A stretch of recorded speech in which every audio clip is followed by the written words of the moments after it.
What's going on, guys? It's your boy Keon here from Homecourt. You know what I'm saying? In this video, we talk about the Timberwolves and Warriors trade. D-Lo going to the Wolves, Andrew Wiggins going to the Warriors. Kind of how is that trade going to shape up the league next year?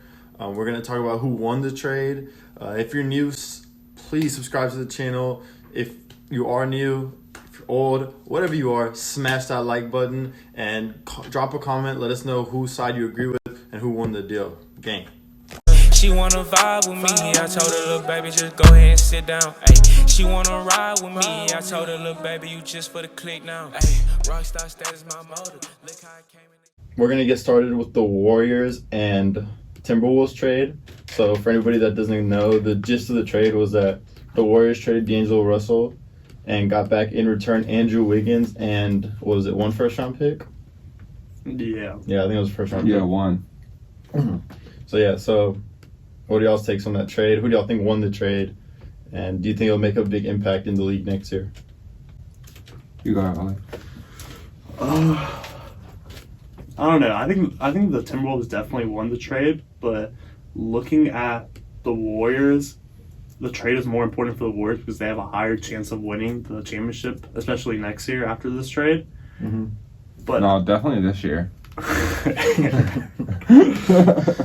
yeah, Curry's coming back in March. They might make Yeah, a late he's comeback. also healthy, by the way. There's like a video of him playing. Oh, yeah. It like looked perfectly fine. Yeah, I saw that. Yeah. Yeah, I just don't think this trade was it. I don't think you can trade for a bad basketball player and just hopefully, like, he's been playing in the league for like 5-6 years already, and you just can't like magically hope he's just gonna play like well and better because he's on the championship team and championship culture, because he hasn't proved it since I don't know when. He hasn't proved it his whole NBA career. And people are saying, oh, he's going to be Harrison Barnes or like the second coming of Harrison Barnes. But if you look at that Warriors team, their bench is so much better than it is now. Basically, next year they're going to be playing with 4 competent NBA players, and then with like the Santa Cruz Warriors. Yeah. So your take's kind of all over the place. You said the Wolves won the trade, Yeah. but it's more important for the Warriors because they're going to be competing. Yeah. But it's a bad trade for the Warriors. The Wolves So are you're kind of taking every angle on this. It's kind of hard. I don't know, like any way I go, like you're gonna somewhat agree because you kind of took 3 different positions on the same thing. So unlike Alejandro, I'm gonna take a more clear position on this subject. So I straight up think, although it was a good trade for both teams. Both teams. Yeah, you're taking both positions. No. I'm not taking both positions. Both teams got better. That can happen. But the Warriors clearly won the trade. They got the better deal out of the trade. D'Angelo Russell is great. He's going to be a great pairing with Karl-Anthony Towns, and they've been wanting to play together for a while, so that's going to be great, and I think they will definitely get better out of this. But at the same time, I predicted the Warriors will make the Western Conference Finals this year and win a finals in the next 3 years, and this just 100% validated what I said.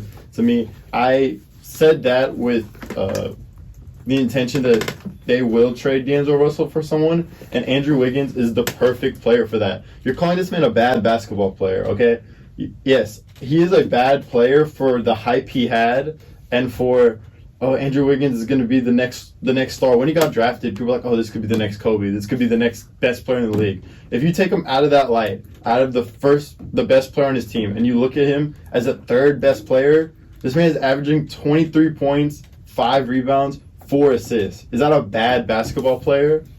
No, it's just the hype around him was so great, and a lot of teammates of his said he didn't work hard and stuff, so that was just kind of the rap he got. But he's not a bad basketball player. No bad basketball players are averaging 23 points in the NBA. Like, come on now. That notion is just wrong. He's still a good player. I mean, I'm looking at one of his nicknames is Maple Jordan, Junior Jordan.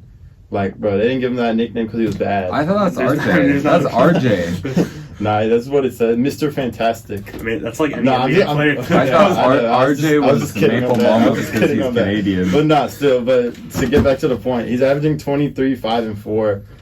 on 45% shooting. Like that's actually really good to average 23 points in the NBA. So, and it fills a need. The Warriors have 2 guards. They didn't need D'Angelo Russell, who's also someone who he loves using ball screens, and the Warriors use the least on-ball screens out of any team in the league.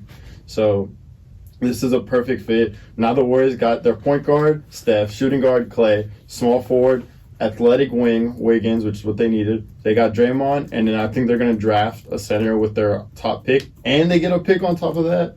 The Warriors clearly won this trade. Yeah, I was saying earlier this season that Wiggins was like up there for like most improved. He's been having a really good year, and I think he's been on like an upward trend as of like recently, especially like at the end of last year. Mm-hmm. He's been performing a lot better than he did when they first drafted him. And also, in his first game with the Warriors, we saw what he could do like defensively. Mm-hmm. I think he was really solid defensively. He had like 5 steals or something, and it was like a season high. So you could clearly see that there was like motivation and like he wanted to be there and wanted to play. So it's pretty hard not to like the situation you're getting into, other than they're really bad this year. Also, the Wolves got something to note, Malik Beasley.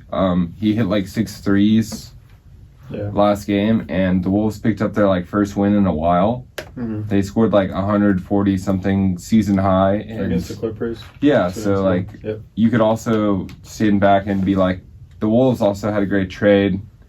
They benefit immediately from it, and we could see it. And D'Angelo Russell hasn't even played, so I think both teams got a good end of the trade. I don't think there was a bad side. There wasn't. But I do think the Warriors did set themselves up very nicely, especially with their pick situation. I think if they get the right guy in that system in the NBA draft, they could be a serious threat. And I also think Wiggins is like an actual like title piece. Yeah. I think it's like finally, I didn't really look at him that way earlier in his career, but I feel like what he's developed into now and his confidence level and what he's doing right now, I think he's like a real championship piece. So yeah. So all that being said, with all that, what Tony basically said was 100% agrees with me. I want you to disagrees with clarify Ollie. Well, no one really knows. I want you to clarify something. I'm still waiting on you to make your point. I want you to clarify something. All right. So your point was that Andrew Wiggins wasn't like the best like number 1 option, but he's going to be a great number 3 option. Is that what you were saying? Yeah. Is that what you're saying? yeah, he's really not that guy. Do you remember the last honestly. time he was a number 3 option? What happened? Okay, but was he playing with? Wait. Don't. Was he Just playing answer the question. Was he playing with championship level players? Was he playing with people who've won a championship before? Jimmy Butler is a championship Jimmy player. Butler, Karl-Anthony Towns. Which championship did Jimmy Butler win? No, I He's mean, I think he's a good player. like He's a championship no, contender. I think he he's should a have been good an player. all-star starter. Yeah. Okay. Ollie Ollie finally made a valid point in this segment. Yeah, as the third option, it didn't work but it's different personalities, right? For one, he's playing for. Yeah, he messes with the Warriors personality more. Yes. You know that? They're chill on Golden State, huh? No, they are 100%. Jimmy Butler is like hard nosed. Tom Thibodeau is like, I'm gonna play you the whole game. They're really get into it. They never had a winning culture before Wiggins got there, and even when Wiggins on there, they didn't have a winning culture. The Warriors have had a winning culture, and they're not gonna ask Wiggins to do too much. Like, they're not going to think of Wiggins as, a top pick of the draft. We're expecting you to go get us 25, like the T-Wolves. We're still expecting him to do. The Warriors are like, honestly, anything you can give us is better than what we have right now. If you give us 16 a game with some solid defense and you care a little bit about it, we'll be fine with that. And so I think it's going to work, though. The Timberwolves, Jimmy Butler expected a lot out of Wiggins and Towns. I mean, that's what your best players should expect. But they're not going to expect that. But I also kind of want to say this. Warriors. If you're looking at this trade last year, D'Angelo Russell in his season last year and then Wiggins' season last year, this would be kind of like laughable. If you're going to be like last year, like when D'Angelo Russell is going off with the Nets, he's going to be traded for... When Jimmy Butler was on Minnesota, he's being traded for third-string Wiggins. Because they did try to trade him earlier last year. They tried to trade him multiple times, and I don't think the market's ever been this good, and especially considering what was traded for Capella and Drummond, they got like a lot back just from Wiggins. And I know the pick's valuable too, but in concept, it's really like Yeah, no, the Wolves did good out of this for sure. Yeah. D'Lo's better than Wiggins. Don't get that. yeah, twisted. no, yeah. But from of a course. fit perspective, and the Warriors are trying to make a run. I just don't think they would have been as good with 3 guards But that they yeah, had. but this Wiggins fad is like a new thing. Like people were not like talking Yeah, good people were about hating him on this last man. year. I mean, No, like all lot of a sudden people were like, yeah, he's like a loving great this guy. fit, but he took a while to get adjusted in the NBA. Like I mean, he really still didn't have like a adjusted. fit I mean- on Minnesota till like this year. I mean, I kind of disagree with that. I don't really think out of nowhere people are like in love with Wiggins. I think most basketball fans would say, oh, as a third best player on the Warriors, or honestly, a lot of people would say fourth because a lot of people think Draymond's Yeah, better. you think Draymond's better? I mean, I didn't say that. I said a lot of people, Okay. but as like a third, fourth option on a winning culture, he can transform, and you could kind of see what he'll do, and I just think it'll be better. It's not necessarily that like all of a sudden Andrew Wiggins is better than he's ever been.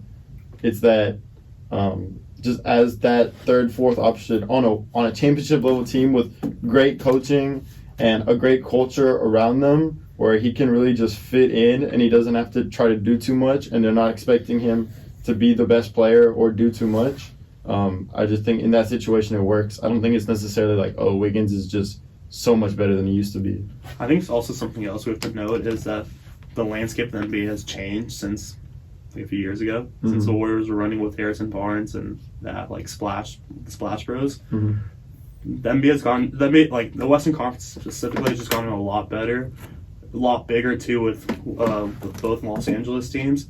And I just don't feel like Andrew Wiggins is going to be able to match up with the Lakers, with the Clippers, and I feel like if they had traded, I feel like they should either have traded D'Angelo Russell for more surrounding pieces around Stephen Curry and Klay Thompson, or they should try to do that with Andrew Wiggins. I just don't think Andrew Wiggins is going to be the missing piece that they were missing. I feel like if they go back to the old models, have one of the strongest benches in the NBA, that would help the championship case way more than just Andrew Wiggins. Yeah.